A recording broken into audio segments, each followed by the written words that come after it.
filho, um anjo do céu brada e diz: Abraão, Abraão. E ele disse: Eis-me aqui. Então disse: Não estenda tuas mãos sobre o moço, e não lhe faça nada, porque agora sei que teme a Deus, e não negaste o teu filho, o teu único filho. Então a gente temos que tomar essa atitude de Abraão. A gente temos que ser espelho de Abraão.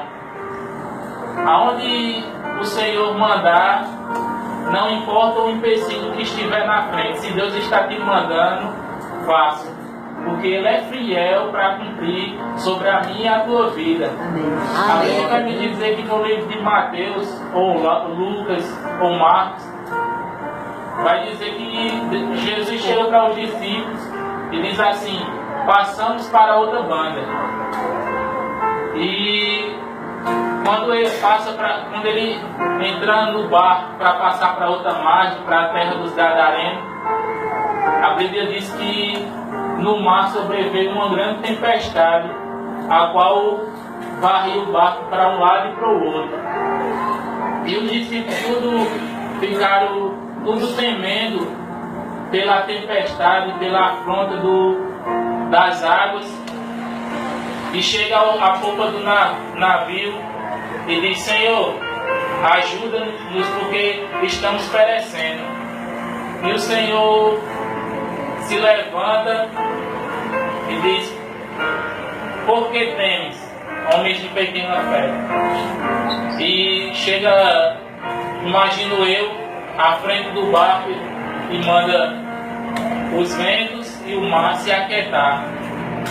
Então, assim, a gente vemos que a palavra de Deus ela é tão poderosa que eu nunca ouvi falar que o vento tem ouvido, e nem tampouco o mar tem ouvido. A gente já ouviu falar que tem um braço d'água, né? Não é isso, pastor? Mas ouvido ele não tem. E na medida que Jesus fala e se sucede tudo isso, acalma-se o vento e se há uma bonança sobre o mar. Então, se até o mar e o vento conseguem escutar a voz de Deus, então a gente também temos a capacidade. É só a gente abrirmos a porta do nosso coração e entender o que Ele está querendo transmitir para a gente e falar com a gente. Amém? Quer passar para o terceiro ponto?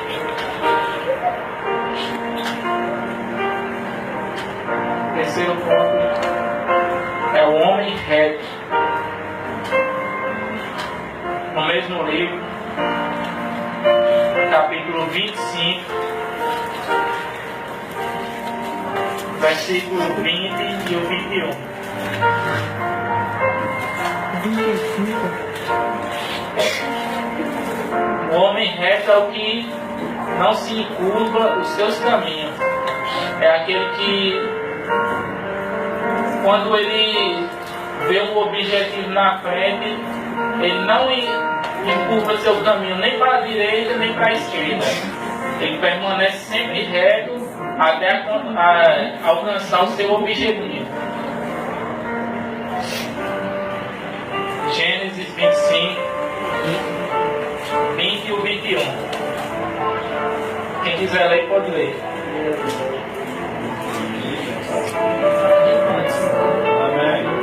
Era Isaac de 40 anos, quando tomou por esposa a Rebeca, filha de Betuel, o arameiro de Padã-Arã, irmã de Labão, o arameiro. Isaac orou ao Senhor por sua mulher, porque ela era estéril. E o Senhor lhe ouviu as orações, e Rebeca, sua mulher, concedeu. Amém? Amém. Nós podemos também enxergar a retidão que havia sobre a vida de Isaac, que ao atingir os seus 40 anos foi ter uma esposa por ordem de seu pai. Muitas das vezes a gente não damos ouvido nem a nosso pai nem a nossa mãe, e queremos que Deus nos abençoe lá na frente. A Bíblia vai falar lá em Efésios que honrai pai e mãe, para que teus dias se prolonguem na terra. Então, se a gente queremos ser abençoados, se a gente queremos ter uma vida bem sucedida diante de Deus, a gente temos que honrar o nosso pai e a nossa mãe. Até porque o conselho que nosso pai e a nossa mãe nos dá não é um conselho tortuoso. Hoje em dia, se o pai de um cristão aconselha ele a ficar na igreja, a permanecer firme na igreja, o mundo ele vai aconselhar totalmente ao contrário. E o cristão hoje em dia ele procura escutar mais o conselho do mundo do que o conselho de seu próprio pai e da sua mãe. E acaba entortuando seus caminhos diante da presença de Deus e não segue reto como Deus ordena. Isaac foi um homem obediente à voz de Deus, tanto a voz de Deus como a voz de seu pai, que ele não se negou nem na hora que seu pai ia lhe oferecer como sacrifício. Era um jovem obediente, desde a sua juventude, era um homem obediente. Então a gente temos que tomar para si essa obediência, passar a ser mais obediente, para que Deus abençoe a minha e a sua vida. Amém? Amém. Passar para o último ponto.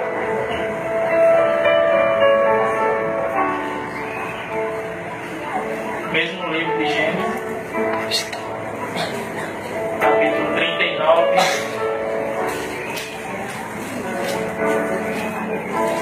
versículo 10 e o 12. O homem que se desvia do mal.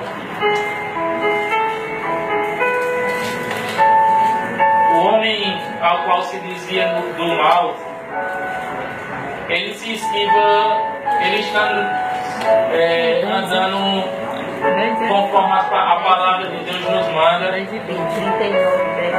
As flechas que vão atiradas sobre ele, as calúnias, as afrontas, ele vai estar sempre se desviando e nenhum mal vai ser atingido ou vai chegar até ele, porque ele está seguindo os preceitos que a Bíblia manda.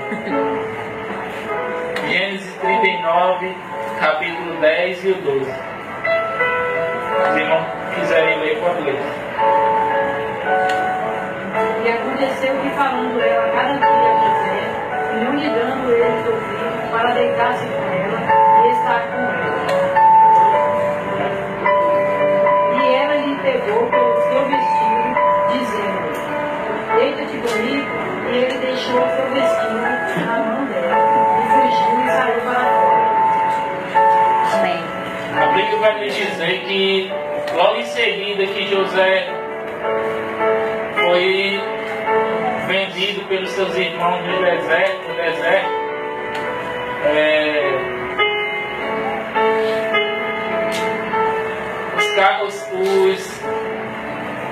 as pessoas que compraram José levaram ele até o Egito. E lá o eunuco de Faraó, por nome Potifar, compra José para ter ele como servo. E José, estando na casa de Potifar, Deus era tanto com José que em tudo que ele fazia na casa de Potifar, prosperava. Em tudo que ele fazia, Deus era com ele. E Potifar, vendo que Deus era com José e tudo que ele tocava, prosperava, José põe todos os bens, Potifar põe todos os bens que ele tinha nas mãos de José. E José agora, tendo todos os bens de Potifar, ele é tentado pela esposa de Potifar.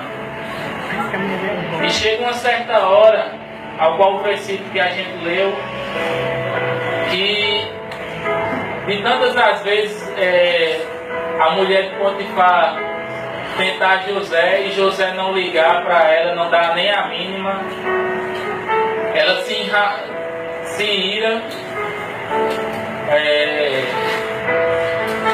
perante José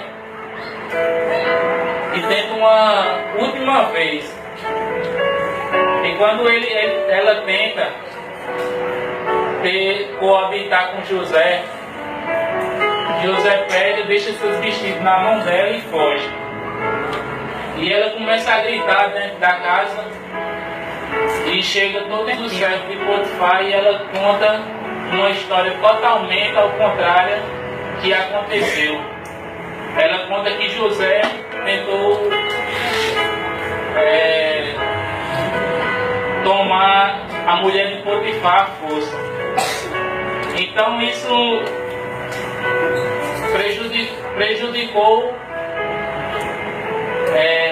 José em ambas partes, mas acelerou o seu ministério, acelerou